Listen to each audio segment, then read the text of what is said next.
Jeff, the days are getting shorter. They sure are. And the shorts should be getting longer.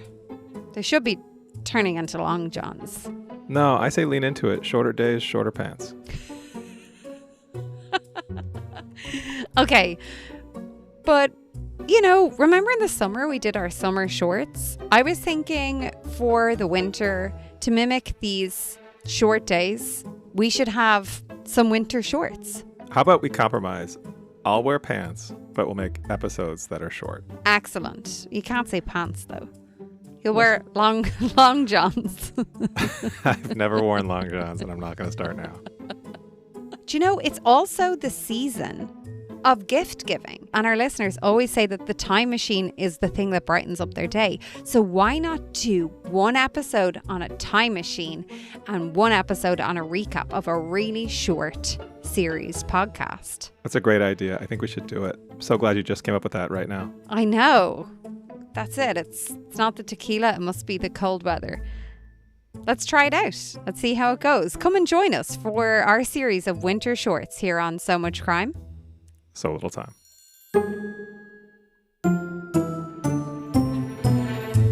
Welcome to So Much Crime, So Little Time, Winter Shorts Edition. I'm Jeff.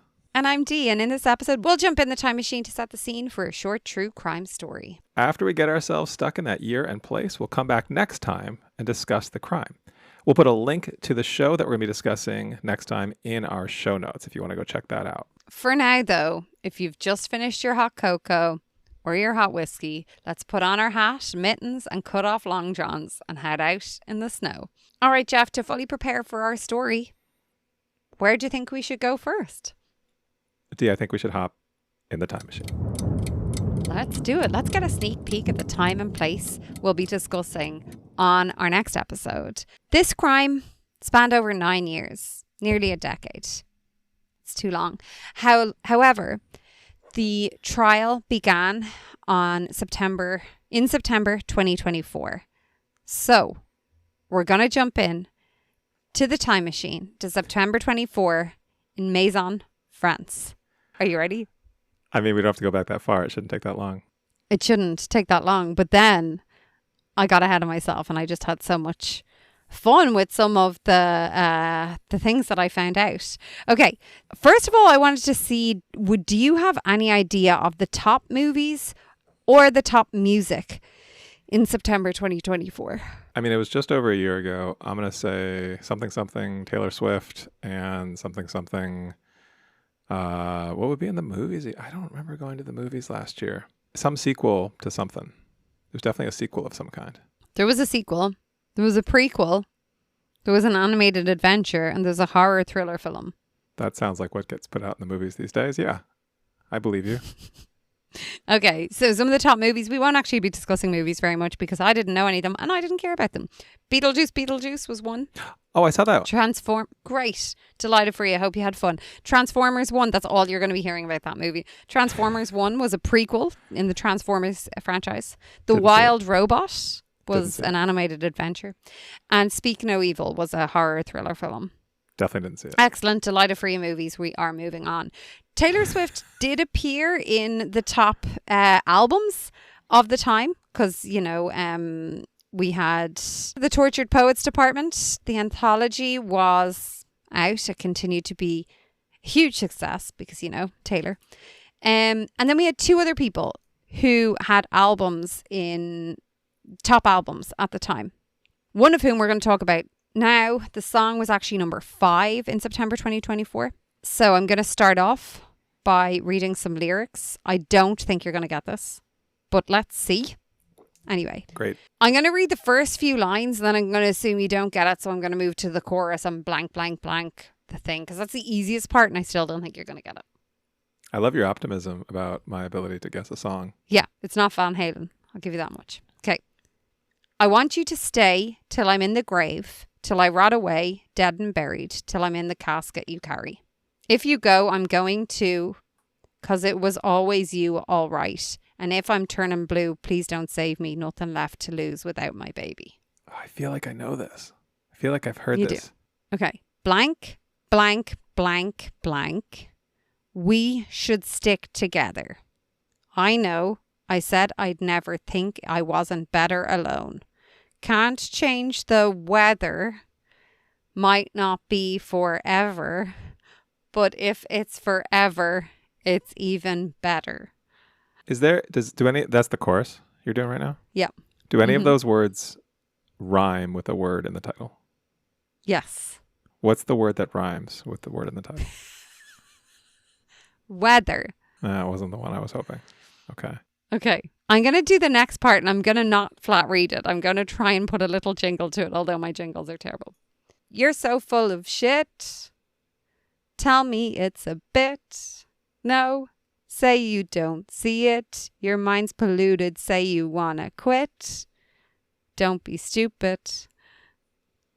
And I don't know why I'm crying, what I'm crying for. I don't think I could love you more. It might not be long, but baby, I'll love you till the day that I die. Till the day that I die?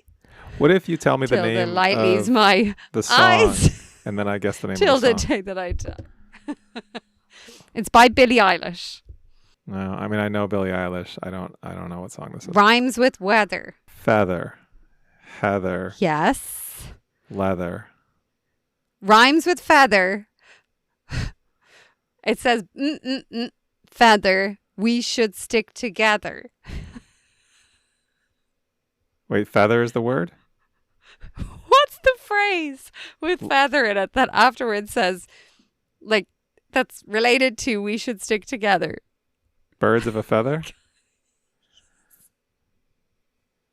Is it Billie Eilish, Birds of a Feather? Ding, ding, ding. Oh my God, that's so impressive. Well done. I'm good at this game. Good. Yeah, so very good. So very good. Okay, seeing as you were so good at that, I thought it would be really helpful and really fun to do a quiz on some of the fun facts about that song. Can I just say, like, the worst part is I actually like Billie Eilish. Like, I don't I know. seek this out is a her great music, song. but like when she's on. Do you know the song now that you know Yes. the song? Yeah. Okay, great. I I'm want to delighted say for you. your rendition wasn't. Nope. I'm gonna stop saying that. Never mind. Wasn't good? I can't sing. Of course it wasn't good, but it was better than like a flat read.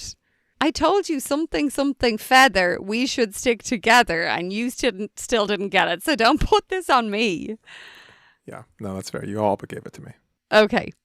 I'm going to ask you just a couple of the questions here because some of them are going to be too hard for you. One of them is one of my favorites, which is, according to Billie Eilish, what remarkable personal feat did she achieve with the long sustained final note in the song's outro? What feat did she achieve with the long sustained note in the outro? Yeah, personal feat. Yeah. Are you ready? Okay. A, it was the lowest whistle tone she had ever recorded. B, it was the highest belt she had ever sustained on a recorded track. C, it was the fastest set of lyrics she had ever sung. Or D, it was the only note recorded underwater. B. It was the highest belt she had ever sustained on a recorded track. She was so excited, apparently, about hitting the note, she rushed home to play it for her mom. Wait, is that what I guessed? Yeah. I was right. Yeah. Yeah. That was a guess, but okay, I'll take it. Okay. Billie Eilish recorded this song with her brother, Phineas O'Connell. Yep, I knew that. Phineas. Okay, true or false? Birds of a Feather was almost cut from the Hit Me Hard and Soft album because Billie and Phineas felt it was too simple and they kept overthinking it. True. Yes, that is true. I feel like that was an easy one, but anyway. Okay, so I also then was thinking of, what's the other like alternative to what we usually do with the time machine? I was like, this Billie Eilish and her brother recorded this, so maybe I could do like a brother-sister quiz related to that. But then I found something even better. This crime happened or took place in Mazan in France. Okay. Do you know anything about it? I'm familiar with France as a country, but no, not this place in France. Okay, there's a lot of cool things. I did create a quiz and I was like, Jeff's not going to know any of this, right? So I was like, well, I'm not going to do that. So then I was like, what can I do? So I actually asked Gemini to generate a weird day trip for a couple visiting Mazan for the day in September. This goes somewhere. Bear with me, okay? All right, sure. What we have is, obviously, Gemini's like, that's a fantastic request. I'm like, thanks, buddy. To create a truly weird day trip, we'll combine local Mazan history and an obsession-themed museum and a bizarre, colourful landscape that looks like Mars landed in Provence. Here's your full-day itinerary for a quirky couples trip in September, covering less than an hour of total driving time from Mazan. Okay? Okay. So we're starting off with a morning ritual. The macabre and rustic Mazan. It's just on the outskirts of Mazan. Apparently, on the theme of this part of the day is death, dry stone, and ancient history. So it's like, okay, we're going to start off the day by heading down the path that goes past the cemetery to find a surprisingly strange piece of local heritage. The dry stone path. It's called Sentier de la Pierre Sèche. I think is how you pronounce that. Mazan has a marked trail that features ancient dry stone structures called bories. I'm probably butchering that. Little circular corbelled huts once used by shepherds and farmers. These simple igloo-like buildings are scattered throughout the countryside and are a testament to an ancient, hardy way of life. That sounds pretty cool. It's funny how I will actually avoid picking a story that requires me to pronounce words in French, whereas you just went all in. I mean, I didn't do it well. Yeah. I have no idea if you did it well. I can't speak French. Yeah. Oh, no, I'm doing it perfectly. Totally fluent. Okay. The next one. Oh, I'm going to butcher this. Mervovinien. Oh, it gets better. Sarkophagi. Okay, anyway. Near the Mazan Cemetery, you can find a line of ancient stone. I don't know what this word is, sarcophagi, but apparently it's very important. Dating back to the 5th and 6th centuries, it's a surreal sight, ancient, roughly carved stone coffins just sitting on the periphery of the modern village. It connects you to a very old, almost forgotten era of Provence. That's pretty cool. Yeah, that is. I'm going to get some pictures of these things for you. Okay, the midday quirk. Okay, this is part 2 of the day. It's called the Obsession Museum. This is so weird. Okay. Its location is Domaine de la Citadelle in Minerbes, I think it's called. The theme of this part of the day is wine, art, and mechanical oddities. So if you drive 30 minutes from Mazan downtown, you'll get to a museum dedicated to a single unusual object. Okay? I'm going to give you a clue as to what the object is, and I want to see if you can guess it. Okay. I would guess that you have at least 2, probably 3 in your house. You wouldn't use it every day. They can be annoying and sometimes break easy. And if they break the thing they're supposed to do, like it stops you from being able to get to the thing you want to get to. You would find it in your kitchen. You wouldn't use it every day. I don't think you would use it every day. I'm sure some people do. It stops you from getting the thing, like a can opener? Close. Nutcracker? No. Something that opens a thing? Have 3 of them. Yeah, something that opens a thing. And you would have 2 or 3 of them? I think so. In your kitchen? I feel like every house I go to will have 2 or 3. Like a wine bottle opener?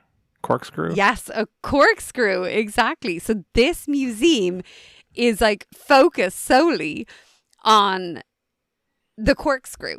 I think it's cute that you thought that I wouldn't use that every day. Like that's... Well, no, because I presume some wines come in with a twisty cap. Oh, that's why. Not because we're not opening a bottle of wine every day. Well, I mean, I don't know, but I wouldn't use one every day. But even if I was drinking wine, it's not always a corkscrew. That is true. Needed. That's just funny. That's the reason. Okay. So, Musée de Tire-Bouchon, which is apparently a corkscrew. This museum houses a collection of over 1,200 corkscrews, ranging from 17th century wrought iron tools to modern whimsical pieces. You'll see corkscrews that look like pistols, daggers, animals, and abstract art, including a bizarre compression sculpture by a famous artist, Césaire, nicknamed the Césaire of corkscrews. It's an oddly delightful and specific obsession. I don't know if this is meant to be lecture only, but can I ask a question? Yeah. Okay. So this raises an interesting question because you asked that and I realized like, oh, like we have 5 different types of corkscrew in our house. Like we have like an electric I one. told you it was going to be at least 2. Yeah. We have like the butterfly one. We have like the kind of like the travel one that we got at some hotel somewhere. That's just like, a little like pocket one. There's a lot. And I guess I'm curious, like, what is your preferred way of uncorking a bottle of wine? So my parents have like a fancy one where you put it on and like it's electric and it does like a great job at like opening up a bottle of wine.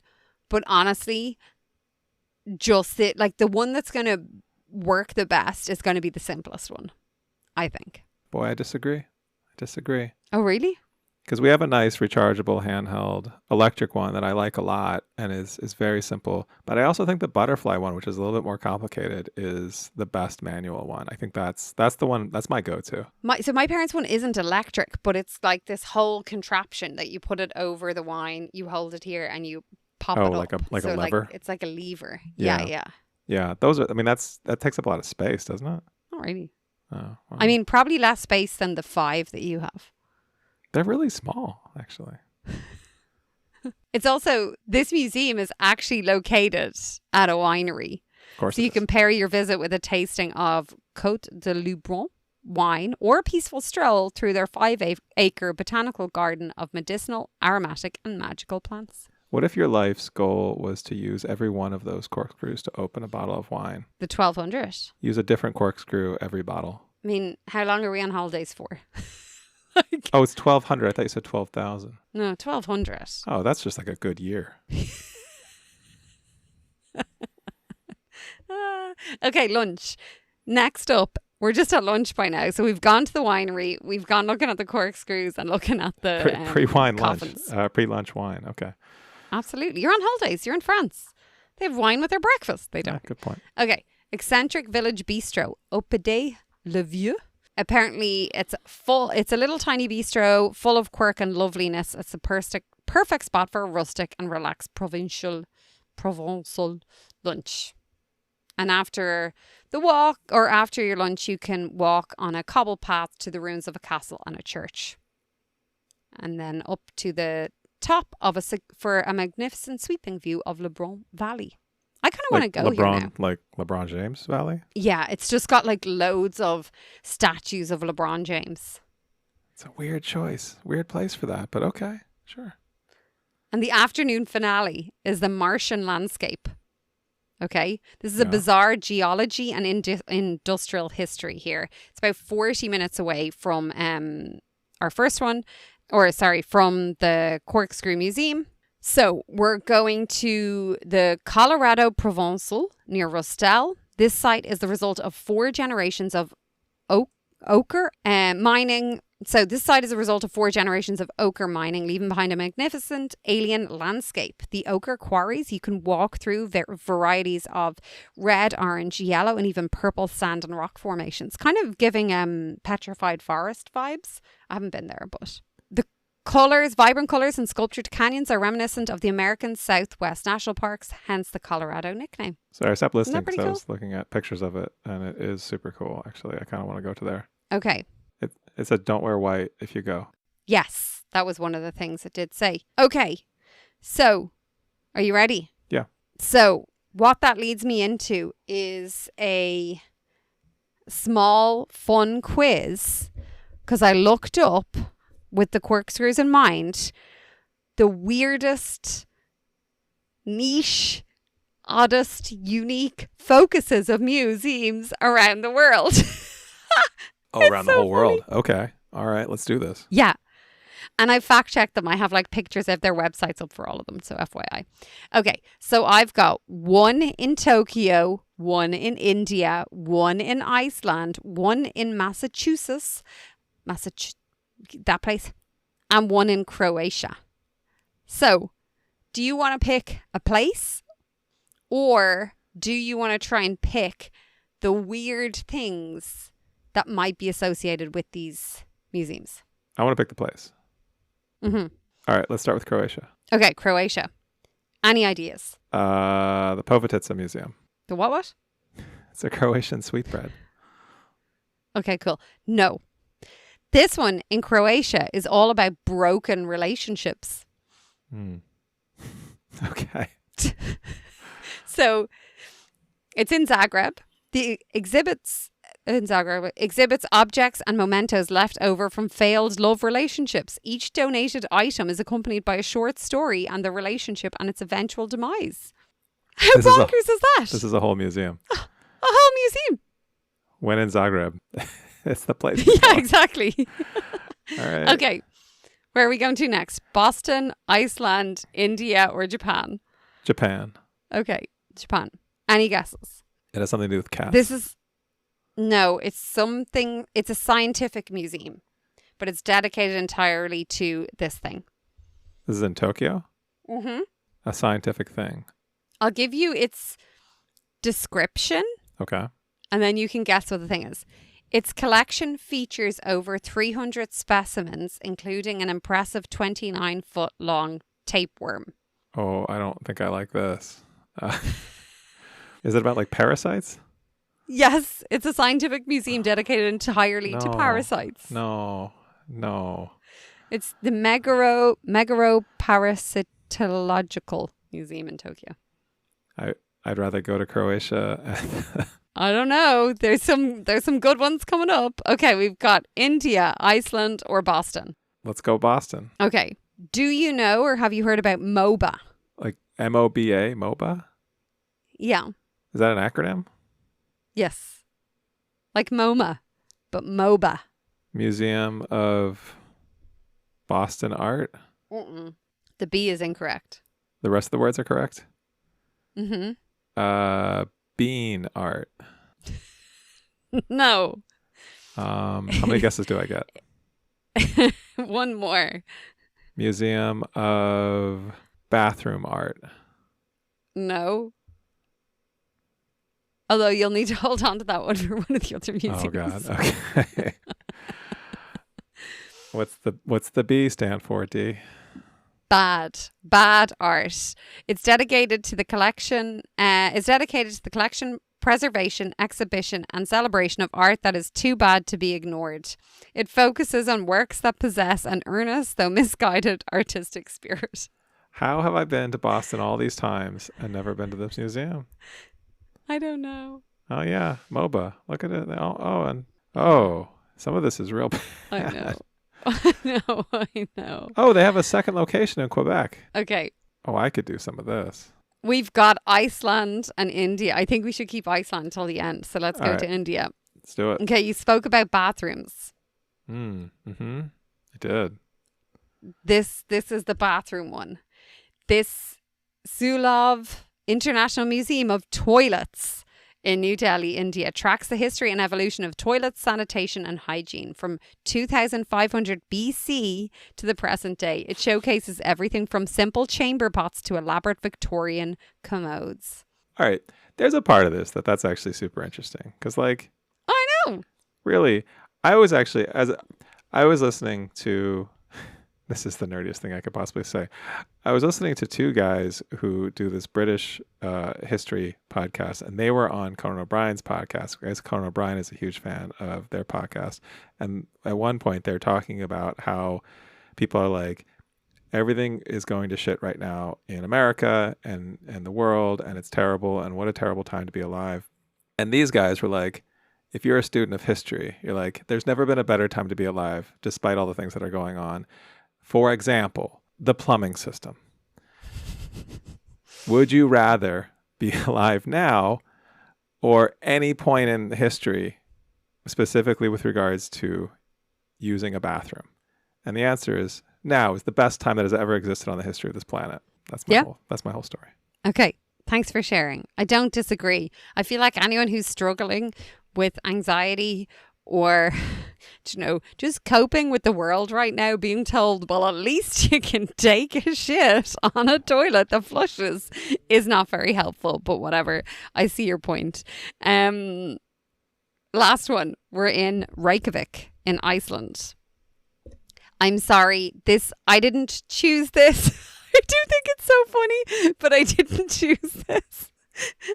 But it came up But now I've opened up the website just to confirm it before we discuss it. What do you think the focus of this museum is? Based on how giddy you are,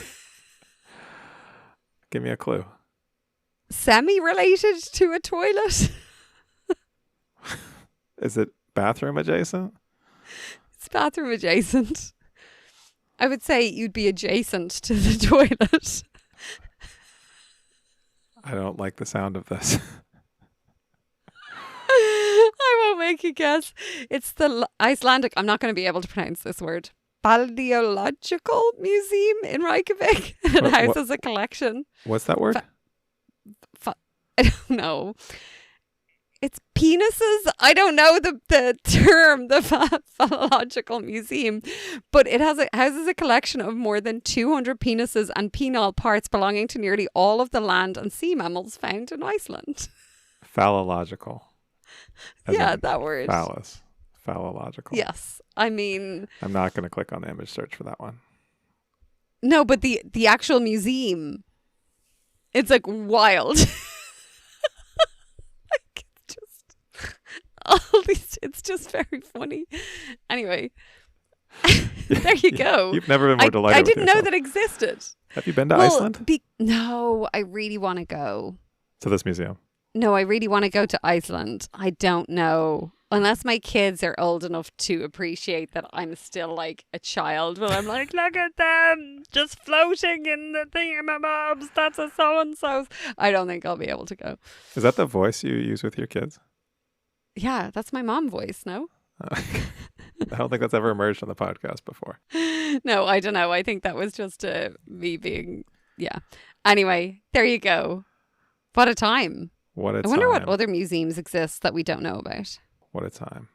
I was That's before it. when you started this, I was thinking about how I'd been to some weird museums, but honestly, What's the weirdest museum you've ever been to? well, okay, so recently, this past summer, we were up in Mendocino and we went to the Sea Glass Museum, which seems on the surface like a normal museum. So there's a famous beach that has all this sea glass, and then this guy created this museum. It's in like sort of a strip mall area.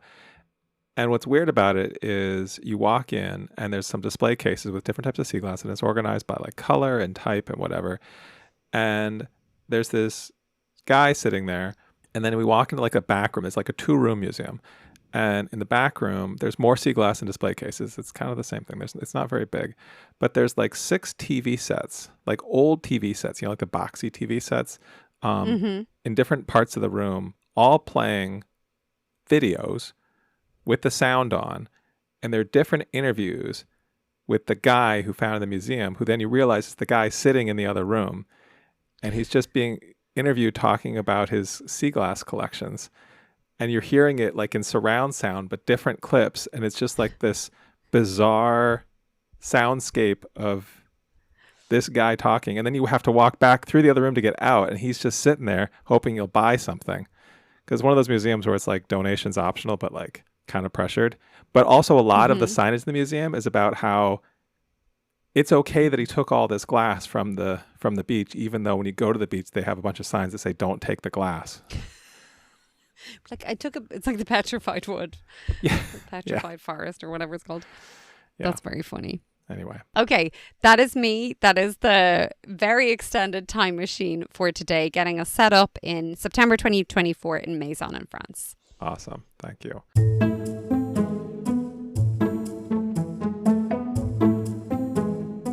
D, it's December. It's the season of giving. People are thinking about the holidays. They want to do something nice for the people that they love.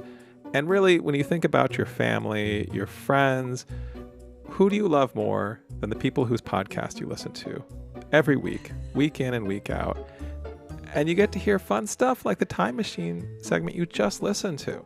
If you go to patreon.com/so-much-crime, so little time, anytime during the month of December, and if you're not yet a member, if you sign up, you can join at a bunch of different price points depending on how much more fun you want to have and how much you want to support us. And in that spirit of giving, you want to give to your 2 favorite people in the world, me and maybe also D. In addition to all the fun perks you get just for being a Patreon member, in the month of December, we are sending out handwritten cards from us to you, personalized. That's right. You'll get an actual card in the mail, not one of those like pre-printed cards that some of your family members send out with like a picture of them on their summer vacation trying to make you feel jealous. This is a card from us, not on a beach somewhere. So all you have to do, go to patreon.com/so-much-crime, so little time, anytime in December, but don't wait, do it now. And then you'll get that card in the mail and you'll have all the fun things of being a Patreon member, including extra clips from the show. If you thought that time machine was fun, there's more of it. There's other clips that didn't make it in over on Patreon. You'll also get episodes early. You'll find out about news about the show. It's a whole bunch of fun stuff. And if you join at our highest tier, you get swag from the show, a t-shirt, a baseball hat, whatever you want. Let us know. It'll be on the way. It's the gift that keeps on giving. Patreon.com/so-much-crime, so little time.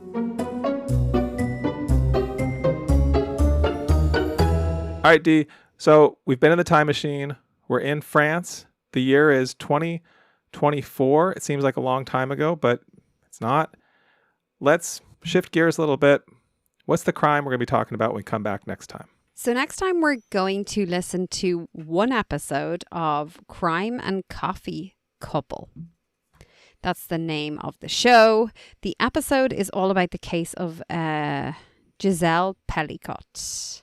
You may remember Gisèle Pelicot's story from the media in 2024 and throughout 2025. We're going to jump into this a little bit more next time. So the reason I chose this one is it seemed to put Gisèle Pelicot at the top as opposed to being fully about her husband.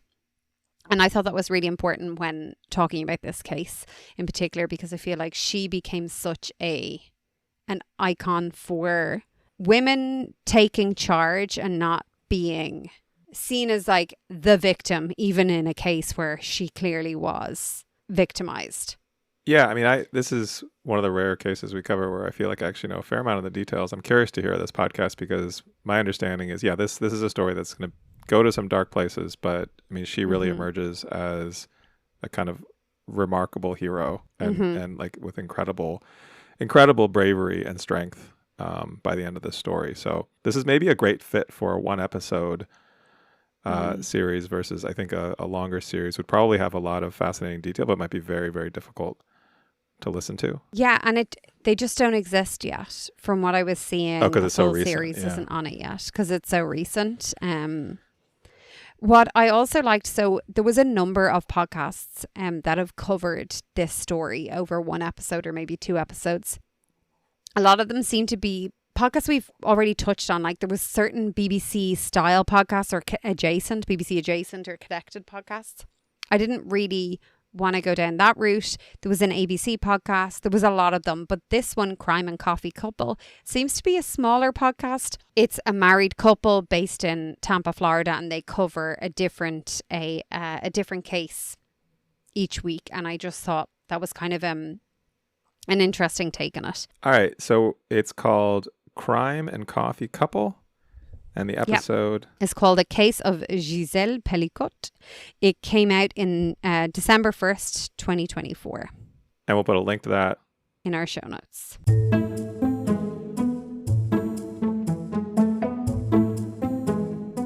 Next time, we'll have listened to the Crime and Coffee Couple and their episode on the case of Gisèle Pelicot. We will discuss the crime, the show, the vibes, the whole thing. That's on the next So Much Crime. So Little Time. So Much Crime, So Little Time is a production of MimeGov Media. The executive producer is Paxton Calariso. Our associate producer is Blythe Ty. Theme music was composed by Vyacheslav Starostin. If you haven't done it yet, please subscribe to this show in your podcast app. Don't forget to give us a 5-star rating and a review. Even better, tell your friends. To join the discussion, look for us on social media. Check out the show notes for all the links. Thanks for listening.